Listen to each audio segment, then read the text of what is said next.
আসসালামু আলাইকুম প্রিয় বন্ধুরা, সবাই কেমন আছেন? তো আপনাদের দোয়া আল্লাহর অশেষ মেহেরবানিতে আমি ভালো আছি। তো বিষয় হচ্ছে যে এই ফোনটা আমার দেখে যতটুকু মনে হচ্ছে যে কোনো এক সময় হয়তো পানিতে পড়ছিল, এরকম মনে হচ্ছে। এদিকে নীল নীল হয়ে আছে, ঠিক আছে, নীল হয়ে আছে। তো এখন বিষয় হচ্ছে যে এই ফোনটা দেখাই, শব্দ শুনতে পাবেন যদিও, বিপ দিচ্ছে ফুল শট, ঠিক আছে, ফুল শট। তো এই ফুল শটটা কেন হইলো, কোথা থেকে হইলো, এটাই হলো বড় সমস্যা। তো এটা কিন্তু আসলে সবাই ধরতে পারে না। আমি কোনো ভিডিও কাট করব না, কিছু করব না, আমি সরাসরি দেখানোর চেষ্টা করব যে আসলে শর্টগুলো কোথায় থেকে হয়। দেখেন, এই যে এই সাইডে যে এই ক্যাপাসিটারগুলো আছে সবগুলো কিন্তু উঠাই ফেলছে অলরেডি। যে চার্জিং আইসিটা আছে এটাও কিন্তু উঠাই ফেলছে। তো যাই হোক, এখন কথা হচ্ছে যে তারপরে এই যে এই জায়গাতে যেটা আছে ক্যাপাসিটার থাকে এটা উঠাইছে। আমাদের এক মেকার ভাই কাজটা করছে, তো পরবর্তীতে আমার কাছে দিছে যে ভাই আসলে আমি শর্টটা তো উঠাতে পারতেছি না, আর ওই ভাইয়ের কাছে শর্ট কিলারও নাই।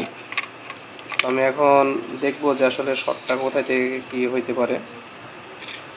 তো আমি তার আগে কিছু জায়গায় একটু তেল দিয়ে নেবো। আমি সাধারণত এইভাবে চেষ্টা করি তেল দিয়েই। অনেকেই ধোঁয়া থেরাপি দেয়, ধোঁয়া থেরাপি দিলেও হয়, সমস্যা হয় না। কিন্তু আমি প্রথমত চেষ্টা করি যে যদি এইভাবেই করা যায় কাজগুলা।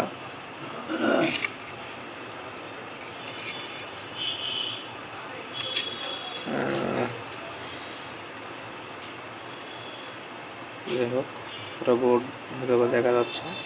আমি আগে দেখি কোথায় শর্ট দেখায়। আচ্ছা, আমি আমার শর্ট কিলারটা ওপেন করি আর কি। এই তো এই যে এই জায়গাতে দেখা যাচ্ছে যে ধোঁয়া উঠতেছে। একটু ফলো করেন তাহলে বুঝবেন। এই যে এই যে আমি আবারও একটু তেল দিই, তেল দিলে ধোঁয়াটা ভালো বোঝা যায়, কারণ এটা তো ফুল শট। তো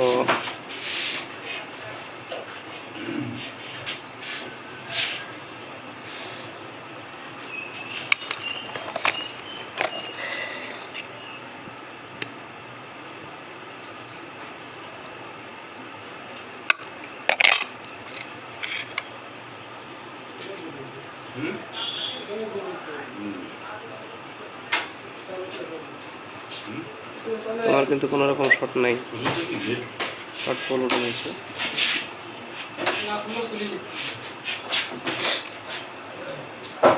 এই যে আর কোনো রকমের বিপ দিচ্ছে না কিন্তু, এই যে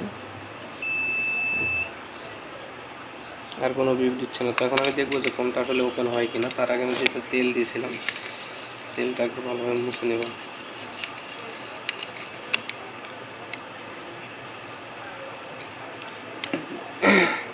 আর বর্তমানে যে সমস্যাগুলো আমরা ফিল করি, এই যে ডিসপ্লে, যে এই ডিসপ্লের রিবনগুলো এত পরিমাণে ফাউল একটা ডিসপ্লে, দেখা যায় যে আমরা কাজ ঠিকমতো করতেই পারি না, ডিসপ্লে আগে রিবন ছিঁড়ে যায়, এরকম অবস্থা। খোলার সঙ্গে সঙ্গে ডিসপ্লেগুলো নষ্ট হয়ে যায়। তো এইদিকে আমাদেরকে লক্ষ্য রাখতে হবে যে যেন ডিসপ্লেগুলা না ছিঁড়ে যায়। আমি দেখবো আমার ফোনটা ওপেন হয় কি না, যেহেতু শর্টটা রিমুভ করলাম। এই যে সামান্য সামান্য ক্যাপাসিটারের কারণে এই সমস্যাটা হয়। এই যে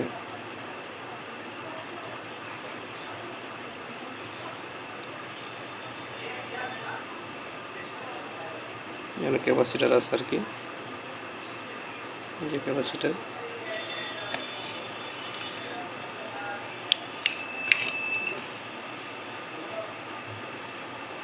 আমি দেখবো যে ফোনটা আসলে ওপেন হয় কিনা, কারণ অনেকগুলো যাক আলহামদুলিল্লাহ যে আমার ফোনটা ওপেন হয়েছে। অনেকগুলা ক্যাপাসিটার, ডায়োড, রেস্টন এগুলো যদি একইভাবে ভাঙা যায় সেক্ষেত্রে কিন্তু ফোনে সমস্যা হবে, এটাই স্বাভাবিক, তাই না?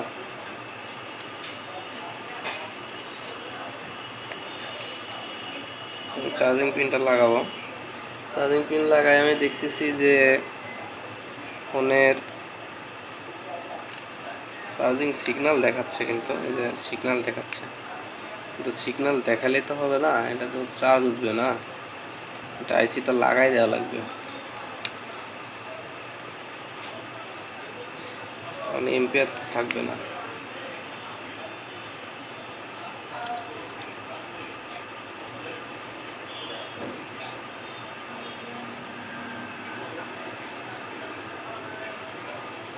যে চার্জিংয়ের লোগো দেখাচ্ছে, কিন্তু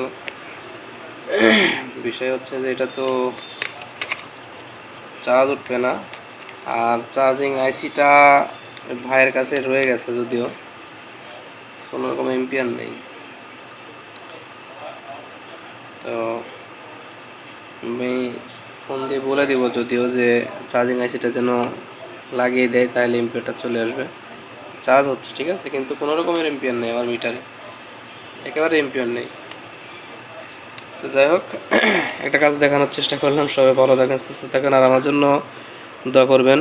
যদিও একটু অসুস্থর মধ্যে আছি, যেন আল্লাহ সুস্থ করে দেয়, আর আপনাদের মাঝে নিত্য নতুন ভিডিওগুলো দিতে পারি। সবাই ভালো থাকেন, আসসালামু আলাইকুম।